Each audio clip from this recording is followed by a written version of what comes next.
তাই সকলে কেমন আছো? আমি তো ভালো আছি। অফিস দিয়ে সকাল সকাল আসিয়া এই যে গোসলটা কোনো রকমের হরিয়েই পান্তা পাতার মুরগি দিয়ে লইলাম ভাত খাইতে, সেই স্বাদ সেই। হম। এত মজা, এত মজা! তোমরা একদিন খাইয়ে দেখো মুরগির মাংস আর পান্তা ভাত।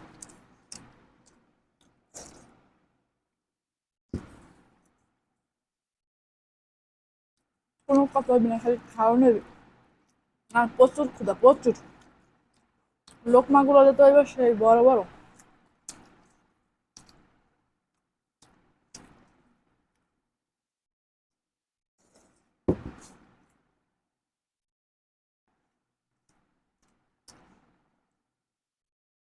যারা যারা না খাইছো তারা একবার হইলেও খাইয়ে দেখো।